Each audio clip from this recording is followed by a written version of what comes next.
Bismillah. Assalamualaikum warahmatullahi wabarakatuh.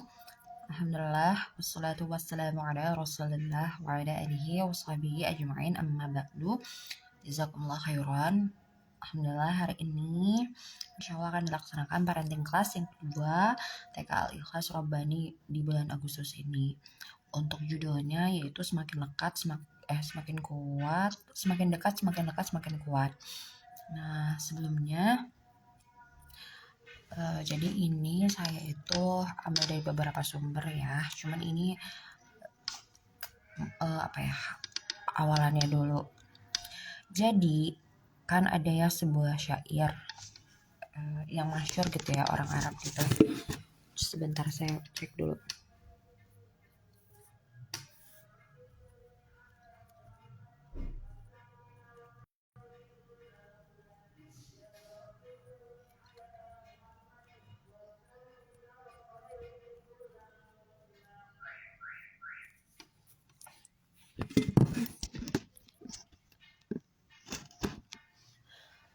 Jadi ada syair yang masyhur di Arab sana itu kan gini bahasa Arabnya.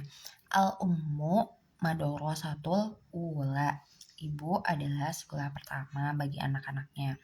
Bila engkau mempersiapkannya, maka engkau mempersiapkan generasi terbaik.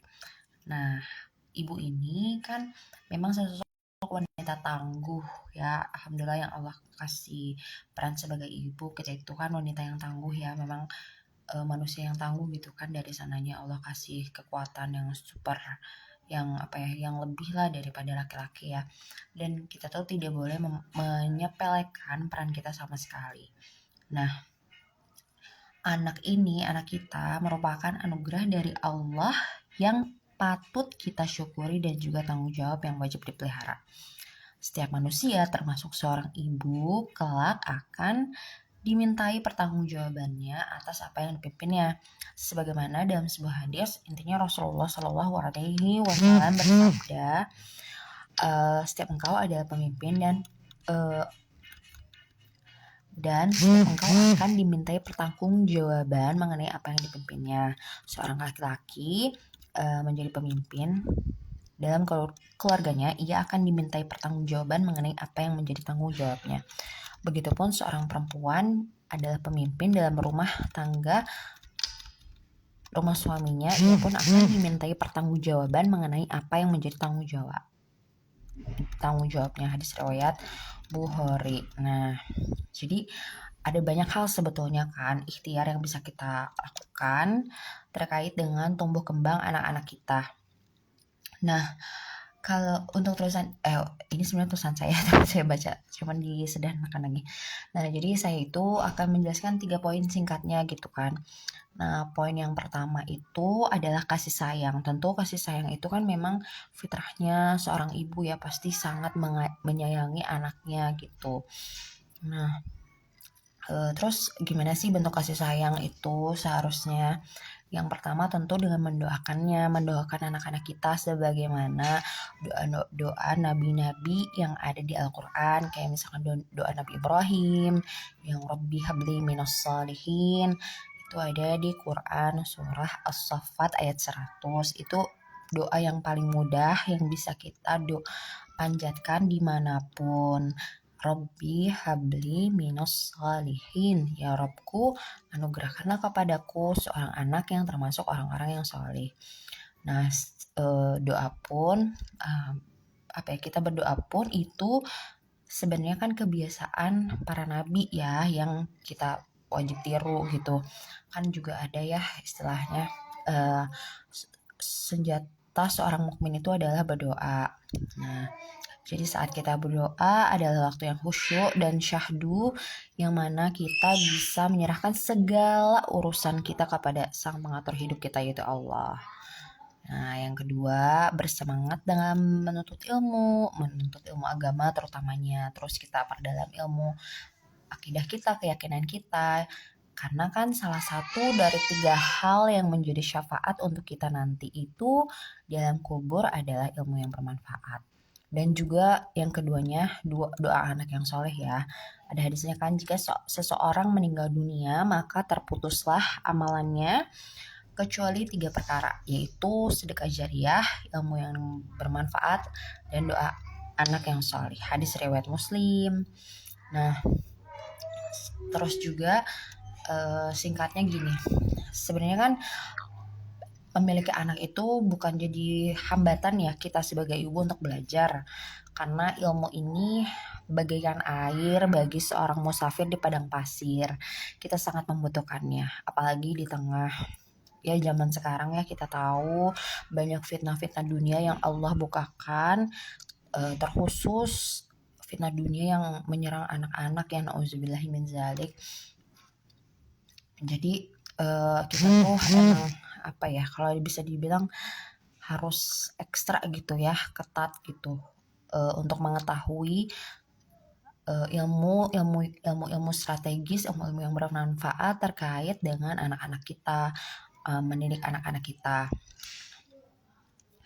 Nah terus ya insya Allah nanti semoga rutin, bukan cuma saya saja yang isi, nanti insya Allah tiap bulan TK Al-Ikhlas Robani bisa kasih parenting class, intinya sharing ilmu-ilmu apa ya, praktis gitu kan, yang bisa langsung diaplikasikan di kehidupan kita sehari-hari sebagai orang tua dan sebagai ibu ya, khususnya di sini. Nah yang setelah berdoa, terus setelah kita belajar nih, terus yang ketiga itu ya tentu jadi contoh yang baik ya, contoh yang baik untuk anak-anak kita. Jika kita pengen banget punya anak yang solih dan berakhlak mulia, maka hendaknya kita menjadi orang yang pertama dalam mewujudkannya. Apalagi yang punya anak usia dini 0 sampai 6 tahun, sebaik-baik pembelajaran untuk anak usia dini adalah dengan teladan, dengan dicontohkan gitu. Jadi mau anak usia dini kan memang Allah takdirkan itu punya otak yang menyerap semuanya tanpa bersusah payah. Mereka memang Allah takdirkan seperti itu, menyerap seperti sponge cuci piring gitu ya. Jadi mau menyerap yang baik dia serap, yang buruk dia serap. Jadi kalau misalnya mau anak kita baik, diusahakan kita bisa menyiapkan diri kita dan lingkungan hal-hal yang baik-baik supaya anak-anak menyerap yang baik gitu. Nah, kalau misalkan kita pengen anak kita jadi penghafal Al-Quran pun, maka hendaknya kita bersungguh-sungguh untuk menjadi penghafal Al-Quran. Sebagaimana Rasulullah Shallallahu Alaihi Wasallam bersabda, siapa yang membaca satu huruf Al-Quran, maka baginya satu kebaikan dengan bacaan tersebut. Satu kebaikan dilipatkan menjadi 10 kebaikan, semisalnya. Dan aku tidak mengatakan alif, lam, mim satu huruf, akan tetapi alif satu huruf, lam satu huruf, mim satu huruf. Hadis riwayat Tirmizi yang disahihkan oleh di dalam kitab Sahih Al-Jami. Nah, jadi hadis di atas itu sebenarnya kan penyulut semangat ya bagi kita seorang ibu, ya kan? Bayangkan saja nih, apabila membaca sendiri setiap huruf dalam Al-Quran, kita sudah mendapat pahala yang banyak. Lalu betapa banyak lagi pahala yang didapat bila kita juga mengajarkannya kepada anak-anak kita. Masya Allah ya, gitu. Nah, untuk itu marilah bersemangat untuk mendekati kebaikan-kebaikan yang Allah tunjukkan kepada kita. Karena sesungguhnya teman kebaikan itu adalah kebaikan-kebaikan yang lain. Allah menganugerahkan anak kemampuan untuk menyerap semua yang ada di sekitarnya, baik itu pengalaman yang menyenangkan atau tidak, baik itu perbuatan yang sesuai dengan koridor agama atau tidak. Maka dari itu, jika kita memiliki harapan kepada Allah agar dikaruniakan anak yang soleh, hendaknya kita sebagai orang tua bisa menjadi teladan yang baik untuk ditiru setiap ucapan dan perbuatannya. Jadilah teladan terlebih dahulu melaksanakan apa yang kita nasihatkan. Nah, ini tuh jadi saya juga mau share tentang kisah Nabi. Jadi kan alhamdulillah ya di TK Air itu memang rutin bookish play sebenarnya. Nah, bookish playnya pun tema-temanya itu mengambil satu, sebenarnya kan kisah Nabi, misalkan kisah Nabi Ibrahim, Nabi Yakub, Nabi Yusuf dan seterusnya itu kan punya penggalan kisah masing-masing ya. Tapi kalau kita di TK Air misalkan kisah Nabi Yusuf, tapi ya enggak semua kisah Nabi Yusuf diceritakan, karena kan kita tuh kan konteksnya ke anak usia dini ya, kita tahu sendiri ke anak usia dini ya gimana gitu kan. Jadi misalkan kisah Nabi Yusuf hanya diceritakan di yang waktu pekan kemarin tuh, cuma diceritakan saat Nabi Yusuf bermimpi 11 bintang.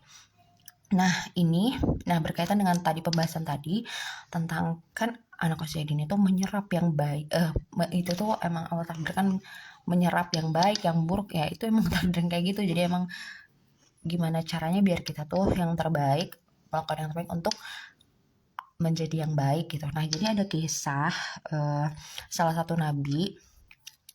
Jadi kan gini, sebelum baca kisahnya ada sih quotes bahasa Inggris tuh kayak gini intinya. It takes a village to raise a child. Membutuhkan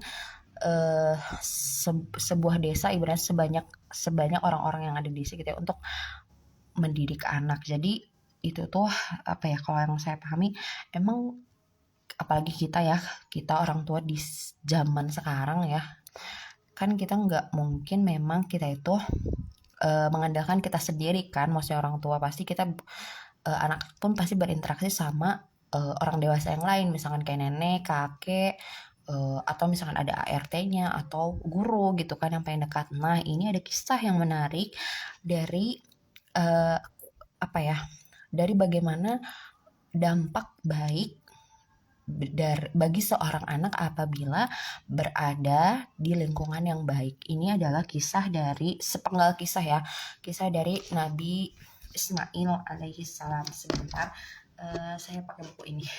Sebentar.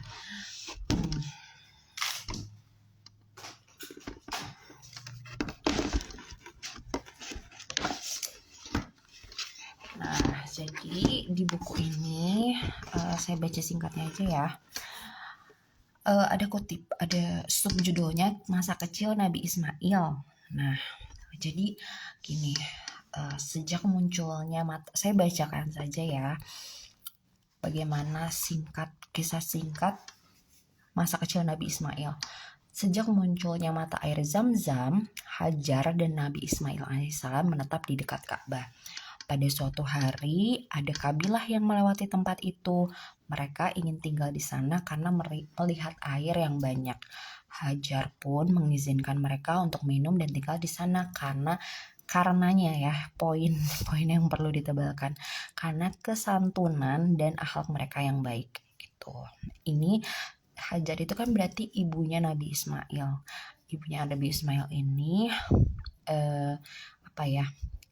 Kan ibu ya, berarti kayak seolah punya peran. Oke, karena kabilah ini baik dan santun, maka kalian boleh tinggal bersama kami di sini gitu.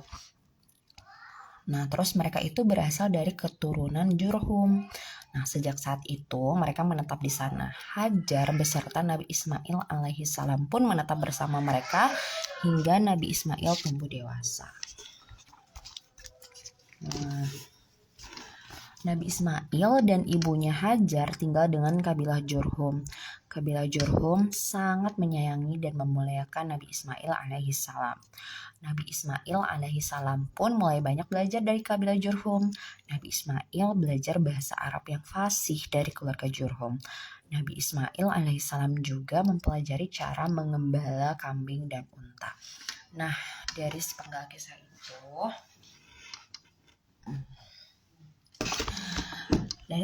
kisah itu kita bisa bisa mengambil faidah ya gitu, bahwa memang kecerdasan ibunda Nabi Ismail yaitu Hajar dalam memilih lingkungan yang baik untuk anaknya.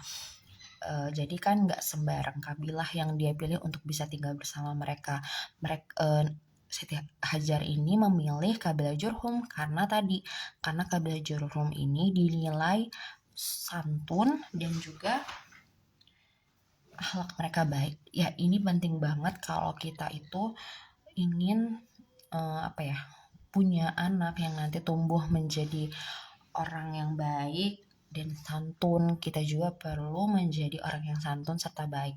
Nah, lingkungan anak-anak pun harus demikian gitu.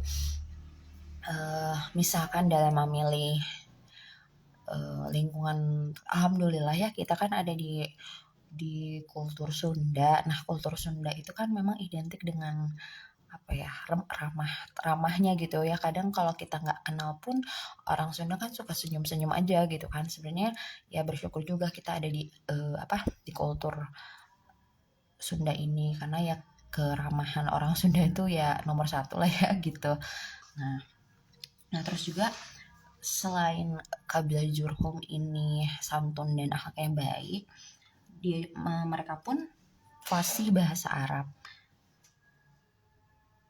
Terus juga mereka juga bisa menggembala kambing dan unta. Nah, bahasa juga, ini juga penting kan. Misalkan kita ingin anak kita bisa bahasa Indonesia yang baik, atau misalkan bisa bahasa asing gitu, kita pun harus membiasakannya gitu. Kalau misalkan kita nih adalah keinginan anak saya pengen bisa bahasa Inggris misalkan, itu kan common ya, maksudnya biasa gitu. Orang tua pastilah pengen anaknya, sebagian pengen anaknya tuh bisa bahasa Inggris. Berarti kan kita dulu orang tua bisa nggak bahasa Inggris, jangan sampai cuma ya udah yang penting gaya-gayaan aja bisa bahasa Inggris gitu, nggak gitu kan. Nah tapi ya alhamdulillah gitu kan, sebenarnya kalau anak-anak yang tinggal di kultur Sunda juga sebenarnya kan belajar dua bahasa ya, bahasa Indonesia sama bahasa Sunda, sebenarnya itu juga udah bilingual gitu. Nah jadi ya tadi kesimpulannya, jadi kalau misalkan kita ingin anak kita memiliki adab dan akhlak yang baik, pastikan lingkungan, entah itu di rumah, di sekolah, tetangga, atau lingkungan main anak itu memang yang baik, dari mulai tutur kata, dari mulai perbuatan gitu dan lain-lain gitu. Dan dan juga satu lagi yang banyak sekali kecolongan ya gitu, adalah bukan lingkungan ya, di apa yang anak lihat di gadget itu juga kita perlu hati-hati banget gitu. Kalau bisa memang kita punya aturan khusus terkait gadget, nggak dilepas banget, karena betapa banyak anak-anak yang terjerumus fitnah yang mengkagetkan ya gitu, itu berawal dari gadget gitu. Jadi kalau bisa memang ada pengaturan sendiri atau kita dampingi. Sebenarnya saya pernah ikut kelasnya ya terkait rules gadget ini. Jadi sebenarnya saya dulu juga ke anak saya yang kalau 2 tahun, sebelum 2 tahun memang anti gadget banget. Tapi setelah 2 tahun memang gimana sih caranya anak itu bisa safety gadget, memakai gadget dengan safety ya. Itu diantaranya ya, saat anak memakai gadget pastikan kita tuh tahu tontonannya apa gitu, dibatasi. Misal hanya mendownload videonya saja, terus mobile datanya dimatikan sehingga anak tidak scroll macam-macam kayak gitu misalkan. Nah begitu. Lanjut. Nah tadi kan kasih sayang ya, kasih sayang. Sekarang yang selanjutnya itu adalah tentang nutrisi. Ini kalau nutrisi singkat aja ya, karena ini bukan pendalamannya saya.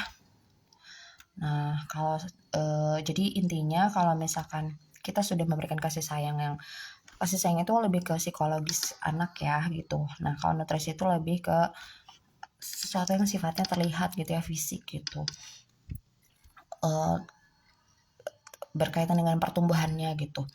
Nah jadi kalau misalkan ingin kita secara holistik gitu ya mendidik anak baik, ibaratnya dari bebet bobot luar dalam gitu, kita juga bisa membantu anak dengan nutrisi yang baik. Kayak misalkan nutrisi yang baik itu yang padat nutrisi, kayak setiap harinya anak diperhatikan makanan hariannya, misalkan kan makan utamanya 3 kali sehari, bagaimana protein hewaninya, asupannya seperti apa, terus buah-buahan, sayur-sayur yang beragam, insya Allah itu sangat membantu ya pertumbuhan anak. Terutama kan katanya kalau misalkan ati ayam tuh bagus banget ya, pokoknya prohe itu bagus banget, pokoknya jangan sampai skip prohe, sayur buah setiap hari gitu. Nah lanjut, ini itu singkat aja mungkin ya kalau nutrisi, karena ya itu bukan pendalaman saya. Nah lanjut lagi ke stimulasi. Nah stimulasi ini Jadi kita kan jadi kan sudah banyak ya kalau stimulasi, ngomong-ngomong tentang stimulasi itu sudah banyak sekali digemukkan oleh banyak influencer di media sosial sekarang. Tentu ini adalah hal yang bagus ya karena dapat memudahkan kita memberikan stimulasi yang tepat sesuai usia anak kita. Seorang anak yang berusia di bawah 6 tahun, yaitu tadi saya sempat singgung, otaknya itu seperti sponge yang menyerap apapun di lingkungannya. Jadi, perhatikanlah apa yang saja yang mereka lihat, apa yang mereka pegang, dan apa yang mereka dengar. Karena hal tersebut akan menjadi input, masukan di otaknya. Salah satu usahanya kita bisa membuat jadwal harian bersama anak dengan memperhatikan poin-poin perkembangannya. Poin-poin perkembangannya, alhamdulillah di TK Al-Ikhlas Robani, kalau ya murid-murid TK Al-Ikhlas Robani setiap harinya ya gitu, kegiatan-kegiatannya itu yang mencakup poin-poin perkembangan ya, kayak nilai agama, sosial emosi, sensori motorik, kognitif, bahasa, dan seni gitu. Nah, jadi ada 5 kegiatan lah gitu terkait stimulasi ini, talqin ayat-ayat Al-Quran, terus sensory play, latihan keterampilan hidup, aktivitas di luar, dan reading aloud, membaca nyaring. Nah, kelima poin di atas itu jika kita lakukan di rumah juga gitu ya secara konsisten, sebetulnya bakal memiliki pengaruh yang baik saat anak nanti menginjak usia sekolah dasar. Karena stimulasi yang optimal semasa usia dini dapat membantu anak mudah menyerap ilmu yang diajarkan gurunya nanti di sekolah. Juga yang tidak kalah penting yaitu membantu mereka agar mudah melakukan banyak hal, banyak perbuatan yang baik saat mereka dewasa begitu. Nah, kita balik lagi. Jadi nah sebenarnya poin ini yang sesuai dengan judul yang di poster, semakin dekat, semakin lekat, semakin kuat. Nah, pasti kan kita punya impian anak kita mau jadi apa nantinya. Pasti ada impian itu kan. Yang pasti sih kalau saya sendiri ya, saya pengen anak saya itu jadi hamba Allah yang solih gitu kan. Nah, bagaimana mewujudkannya, bagaimana supaya dia tuh anak-anak kita tuh seperti itu. Ini usaha praktisnya gitu ya. Pertama yaitu kita mentalkin itu kayak gini. Mentalkin itu ya udah kita ngaji aja gitu.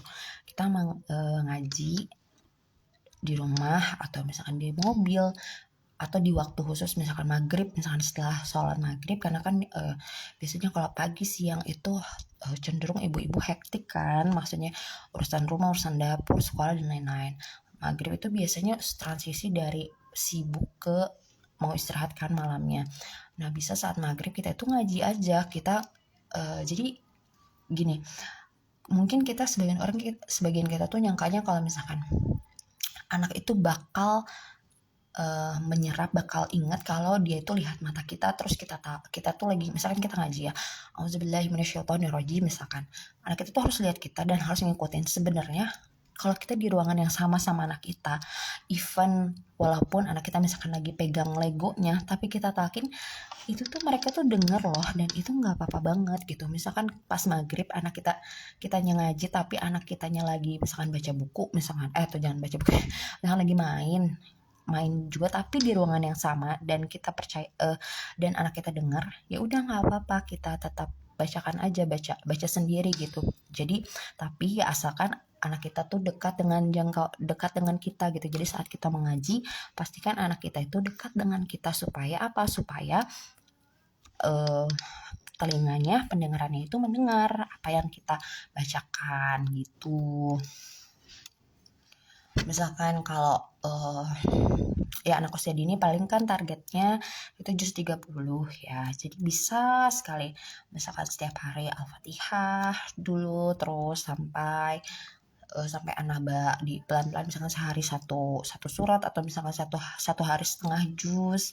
Itu kan tergantung kita ya mau kayak gimana gitu. Yang penting biar anak tuh nempel gitu terus gitu kan, maksudnya di sekolah di talkin gitu, di rumah juga di waktu yang paling nyaman gitu ya, mau maghrib, subuh, atau yang paling nyaman buat ibu dan anak ya lakukan juga talkin gitu. Nah, Supaya apa? Supaya ya tadi kalau kita sering-sering ya sebenarnya semakin kita sering ya mendengar melantunkan ayat Al-Qur'an, semakin anak itu nempel di otaknya gitu. Pokoknya tidak ada yang sia-sia gitu, karena pasti even kelihatannya anak kita tuh nggak nyimak, nggak apa-apa, tapi kan kita harus yakin ya kalau kita membaca Al-Quran yang tadi ada hadisnya, alif itu dapat pahala. Kalau kita even baca alif lam mim, alif dapat pahala, lam dapat pahala, mim dapat pahala. Bagaimana kita baca setiap hari Al-Fatihah, terus ya semoga kita dapat pahala, anak-anak kita juga ikut dapat manfaatnya kayak gitu. Jadi ya gitu, rutin-rutin membacakan ayat Al-Quran di dekat anak kita gitu. Nah terus selanjutnya, baca ya, jadi kita baca Al-Quran supaya panjang pendeknya benar. Terus ada hukum-hukum bacaan Al-Qurannya juga benar. Kalau misalkan kita belum lancar baca Al-Quran, bisa dengan didengarkan murotal Al-Quran dari syekh banyak kan, syekh Misari, kalau terus syekh siapa lagi ya, saya Aiman, banyak ya, banyak ada di aplikasinya, di Play Store itu. Jadi ada Al-Quran, terus ada fiturnya, jadi kita misalkan mau talkinnya mau satu hari itu cuma satu surah, jadi kita bisa setting berkali-kali tanpa berhenti satu surah itu disetel kayak gitu. Terus yang kedua, sensory play. Ya, sensory kan bermain sensori ya.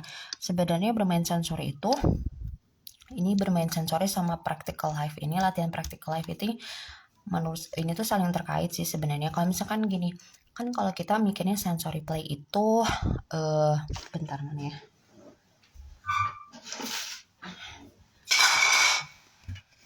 kan ada pakai wadah gini ya, wadah IKEA nih. Kalau influencer itu biasanya kayak gini kan, kalau di Instagram tuh sensory play, terus ini masukin misalkan tekstur tanah, tekstur es batu lah, tekstur apa ya yang bulat-bulat terus ngembang itu, lupa namanya, terus ya tekstur macam-macam, terus nanti anak main, terus ada figurin dan semacamnya itu. Tapi kalau misalkan nggak ada juga sebenarnya nggak apa-apa gitu, nggak harus memaksakan diri ya, karena kan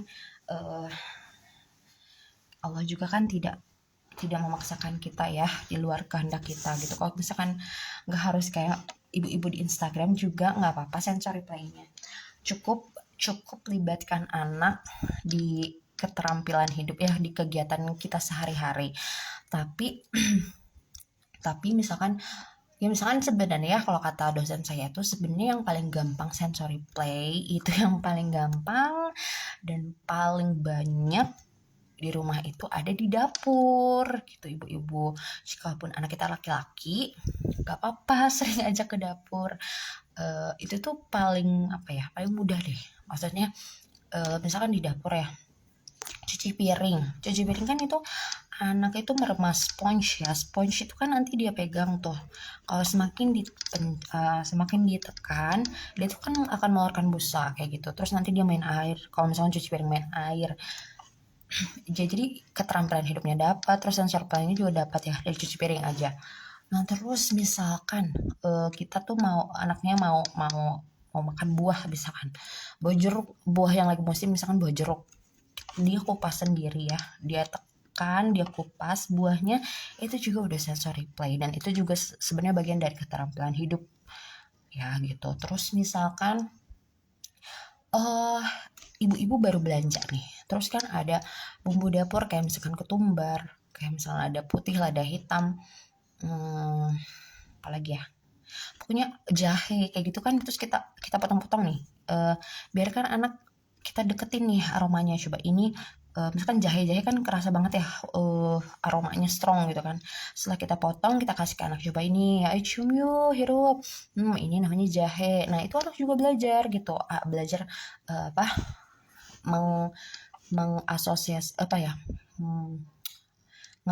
belajar aroma dari jahe itu, aroma jahe, aroma lada putih, even itu lada putih bubuk juga kan itu kerasa banget kan aromanya kayak gitu. Nah itu jadi kalau misalkan kita nggak ada waktu ya untuk mempersiapkan sensory play ala ibu-ibu Instagram, nggak apa ajak anak aja pokoknya di dapur.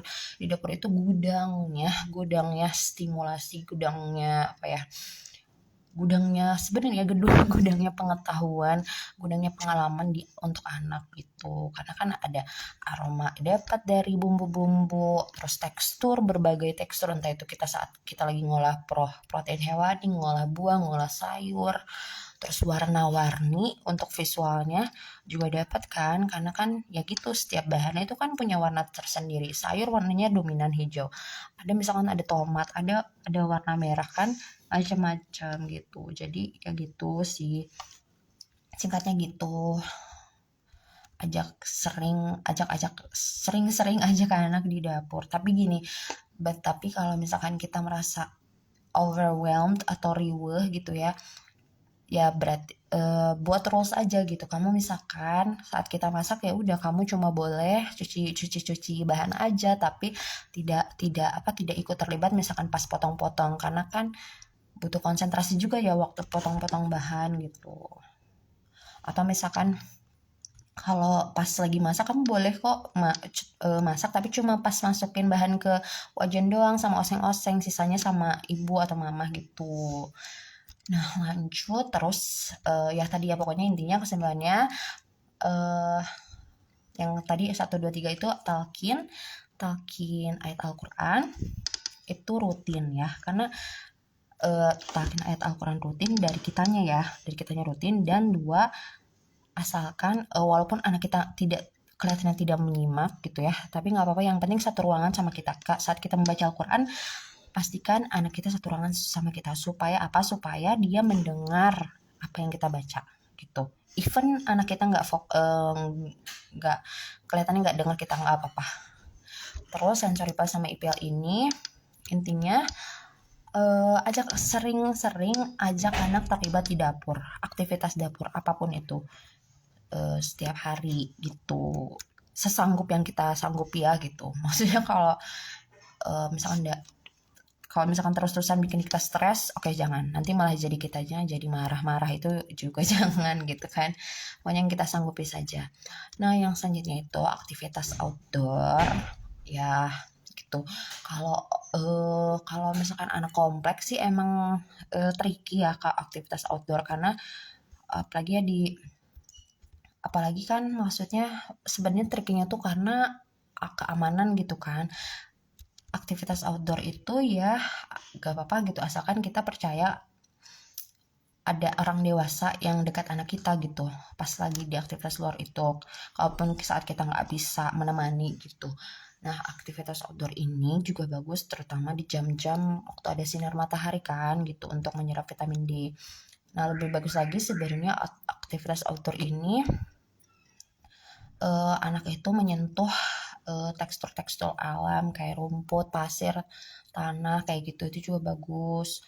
Tapi kalau terbatas juga ya nggak apa-apa, yang penting ada aktivitas di luar gitu, di luar rumah, karena itu juga penting sih, maksudnya untuk anak menyerap input dari kondisi luar juga penting gitu.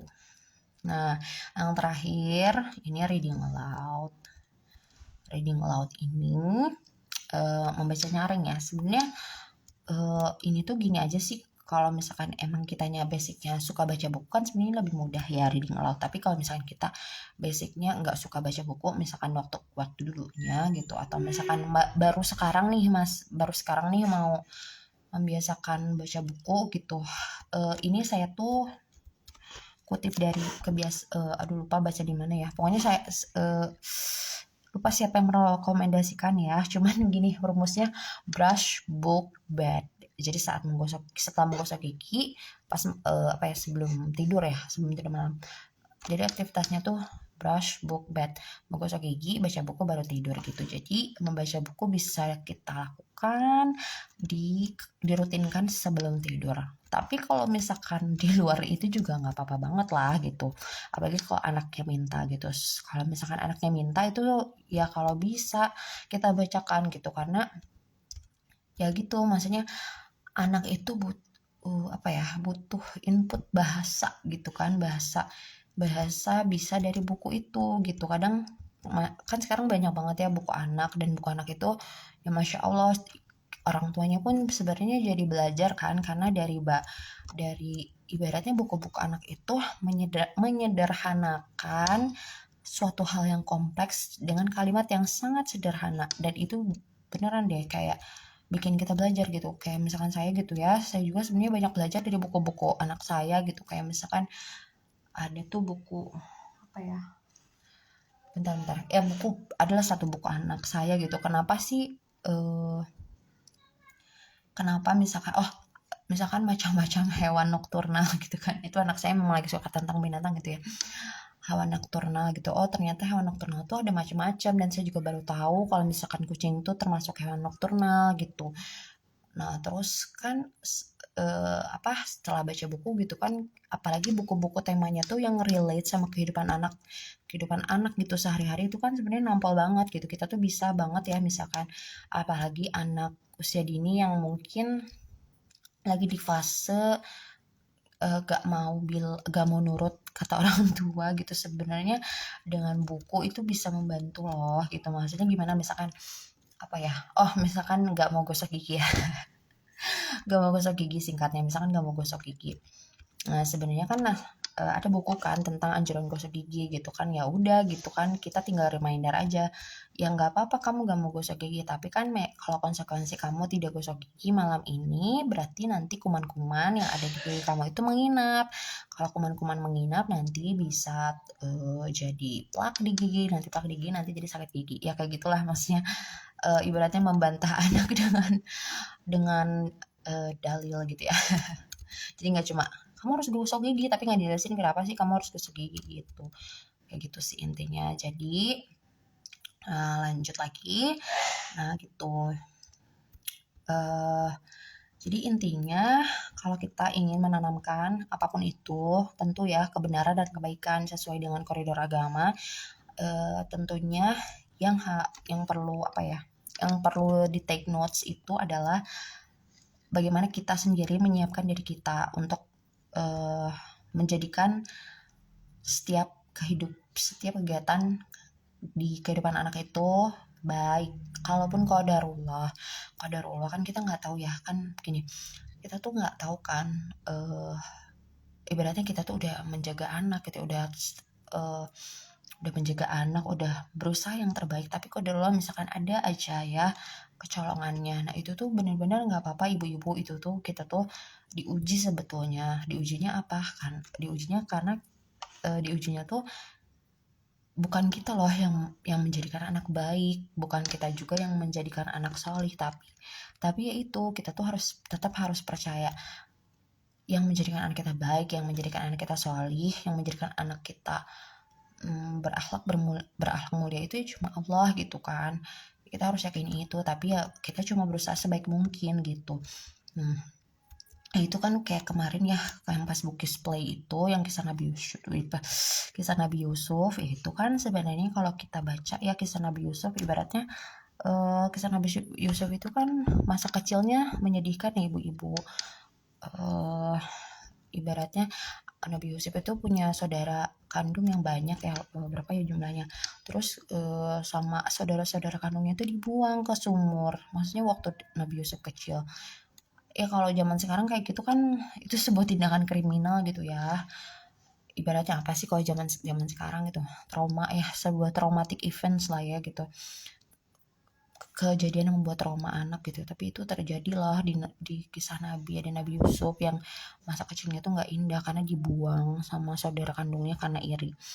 Nah tapi ya alhamdulillah gitu kan, walaupun masa kecilnya Nabi Yusuf ini tidak bahagialah ibaratnya, tapi memang Allah takdirkan Nabi Yusuf itu menjadi seorang nabi gitu.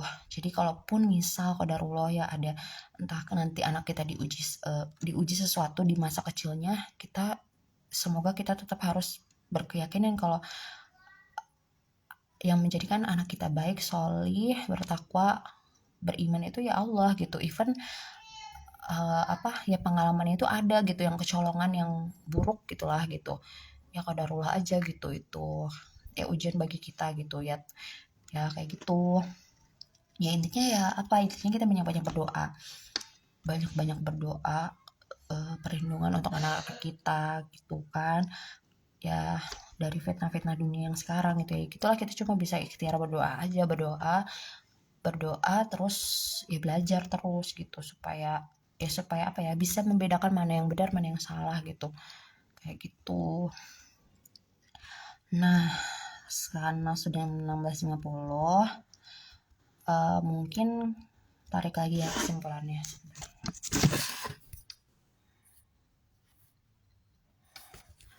Jadi kesimpulannya, kita sebagai orang tua pasti kan ingin menginginkan yang terbaik untuk anak ya. Dan kita ulang lagi dari atas ya highlightsnya. Ya poin-poin yang bisa kita lakukan itu kan, salah satu yang pertama itu kan tentu berdoa, terus berdoa yang banyak-banyak, berdoa yang baik-baik tentang anak kita gitu, tentang kebaikan anak kita. Semoga anak kita tumbuh menjadi hamba Allah yang salih gitu, hamba yang bertakwa gitu. Setelah berdoa ya kita belajar terus, terus kita juga harus ya siap kalau misalkan suatu saat memang ada hal yang perlu kita perbaiki gitu dari cara mendidik kita ke anak gitu. Karena kan gitu ya kan, kalau salah satu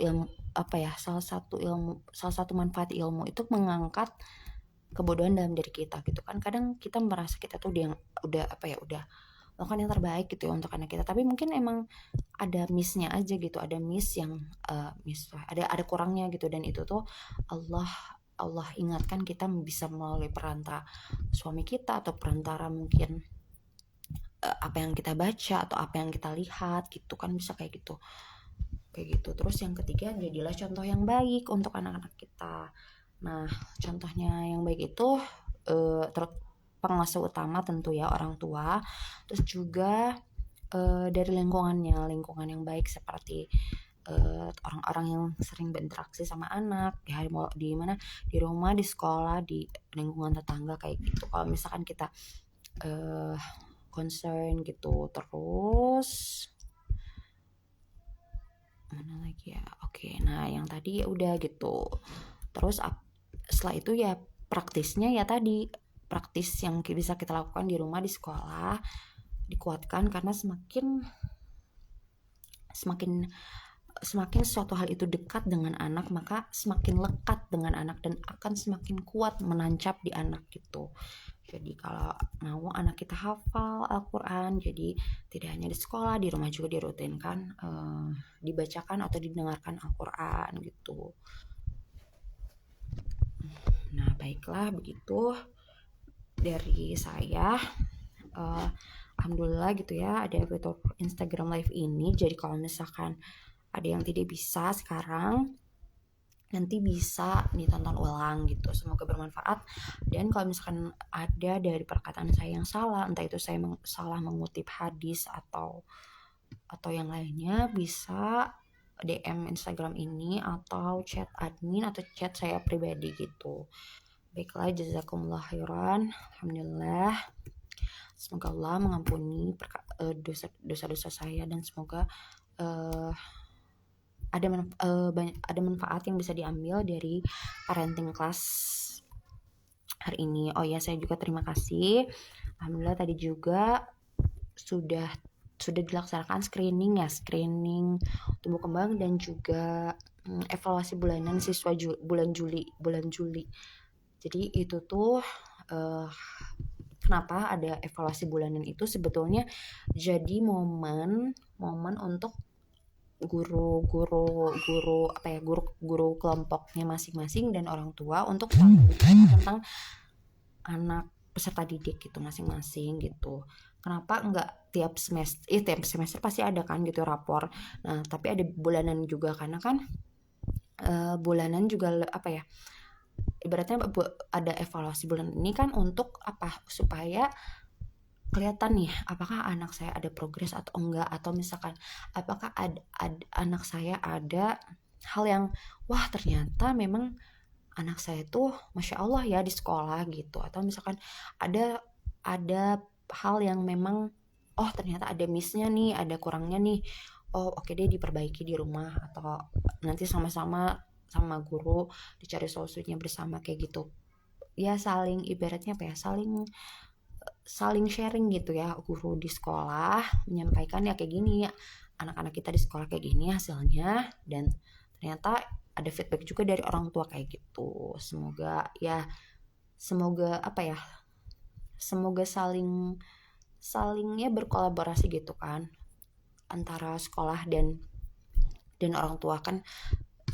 Saya tuh sering apa ya, sering bilang ya ke orang tua TK Air, ya sekolah itu kan sebenarnya sebagai partner aja gitu, partner untuk bekerja sama untuk membantu mendidik anak-anak gitu kan. Sebenarnya kan peran utamanya itu orang tua di rumah.